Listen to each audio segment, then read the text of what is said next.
माँ जी, देखिए मैं आप सबके लिए क्या लेकर आई हूँ।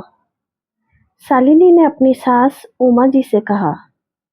शालिनी की सास ससुर पति ननद जेठ सबके लिए महंगे कपड़े लेकर आई थी, सिवाय जेठानी रमा के। शाम को किचन में रमा को जाते देखकर शालिनी ने कहा, भाभी सुनिए, ये लीजिए जेठ जी और बच्चों के लिए नया टैबलेट लेकर आई थी।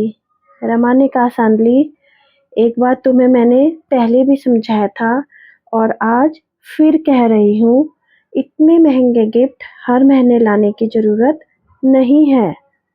इतना सुनते ही शालिनी को गुस्सा आ गया। उसने कहा, भाभी मुझे पता था कि आप अपना लेक्चर जरूर देंगे, इसलिए मैं आपके लिए कुछ नहीं लाई हूँ, ना आगे से लेकर आऊंगी। दरअसल आप ये सब मेरी भलाई के लिए नहीं, अपनी जलन में कह रही हैं। आपको जलन होती है कि मैं आपसे ज़्यादा कमाती हूँ। आप सबके लिए इतने महंगे गिफ्ट ला ही नहीं सकती क्योंकि इसके लिए बड़ा दिल चाहिए, जो आपके पास तो बिल्कुल भी नहीं है। आप एक मिडिल क्लास की कंजूस औरत हैं। यह सब सुनकर रमा की आंखों में आंसू आ गए। वो अपने कमरे में जाने लगी। तभी उमा जी ने कहा, रुको रमा, शालिनी, बड़ों से बात करने का ये तरीका तुम्हें सिखाया गया है? रमा ने तुम्हारी भलाई के लिए तुम्हें बचत करने के लिए कहा और तुम उसको जलन और कंजूसी का नाम दे रही हो।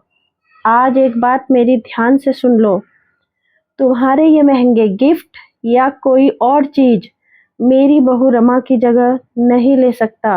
और हाँ, अपनी इस बात के लिए तुमको एक दिन पछतावा जरूर होगा। शालिनी वहां से पैर पटकते हुए गुस्से से अपने कमरे में चली गई। शालिनी ने अपने पति अमन को ये बात बताई। कहा, अमन, बुरा मत मानना, लेकिन मैं चाहे जितनी भी कोशिश कर लूं, लेकिन भाभी की जगह कभी नहीं ले सकती, क्योंकि मैंने लव मैरिज की है और जेठानी जी माँ जी की पसंद की हुई बहू हैं। इसलिए माँ जी भाभी को ज्यादा प्यार करती हैं। और वहां हुई पूरी बात बताई। अपनों के लिए सबसे अच्छे उपहार का मतलब अमन ने कहा, शालिनी, आज एक बार मैं फिर से तुमको समझा रहा हूँ, तुम जितना गलत भाभी को समझती हो, वो उतनी ही समझदार और सुलझी हुई हैं। तुमसे तो वो कभी जलन रख ही नहीं सकती, क्योंकि उन्होंने ही पूरे घर को हमारी शादी के लिए राजी किया था। देखो अमन, तुम भी नहीं समझ रहे हो, मैं कोई छोटे मोटे घर की बेटी नहीं हूँ। मुझे पैसों की कोई कमी नहीं है।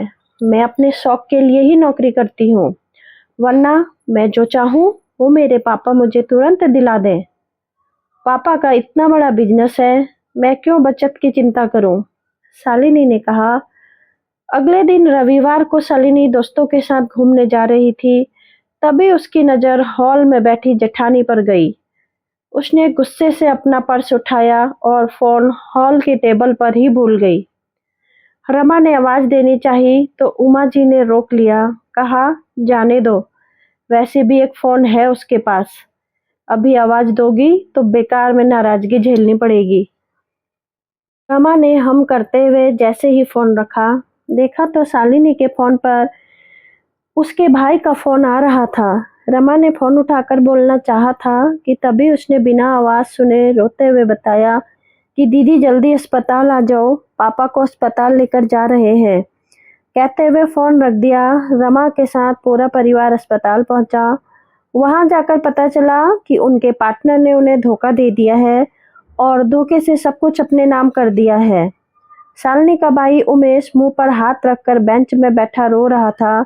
तभी रमा ने उसके सिर पर हाथ रखते हुए कहा, उमेश, क्या बात है? अपनी बड़ी बहन को नहीं बताओगे? उमेश आश्चर्य से रमा को देखने लगा और सारी बात बताई कि अभी पैसे जमा नहीं किए गए तो डॉक्टर इलाज नहीं करेंगे। मुझे और माँ को पापा ने पैसों का कभी कोई डिटेल नहीं बताई। अभी हमारे पास इतने पैसे नहीं हैं और शालिनी दी भी फोन नहीं उठा रही। मुझे लगा वो आएंगी। रमा ने कहा, लाओ मुझे बिल दो और तुम आंटी के पास जाओ, मैं अभी आती हूँ। और जाकर काउंटर पर पैसे जमा किए।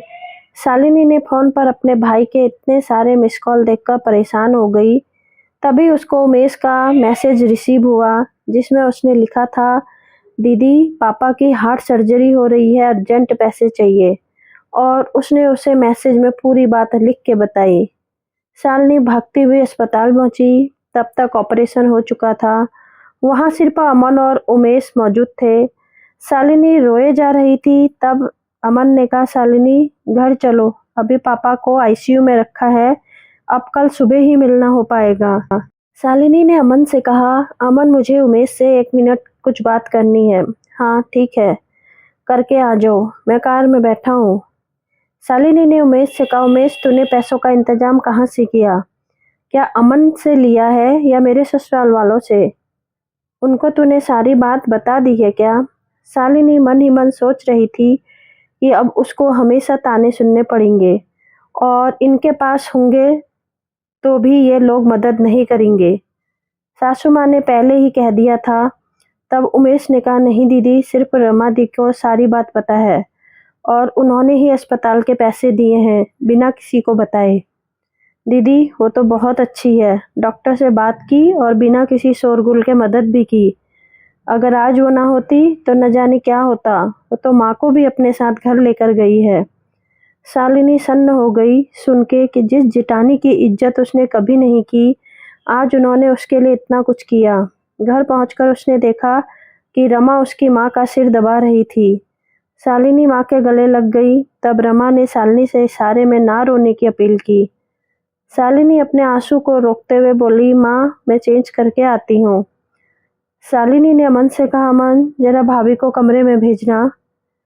रमा कमरे में आते हुए बोली, शालिनी मैंने तुम्हें रोने से इसलिए रोका क्योंकि आंटी जी भी कब से रो रही थी और उनका सिर दर्द होने लगा था।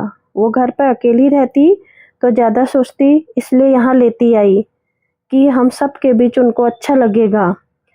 तुमको बुरा लगा हो तो? शालिनी ने रमा का हाथ पकड़कर अपना एक हाथ रमा के मुंह पर रखकर कहा, भाभी बस इतना शर्मिंदा मत कीजिए, मुझे आप माफ़ कर दीजिए, मैं आपको पहचान नहीं पाई। आपकी अच्छाई को आपका ढोंग समझ बैठी। आपका एहसान मैं कभी भी नहीं भूलूंगी।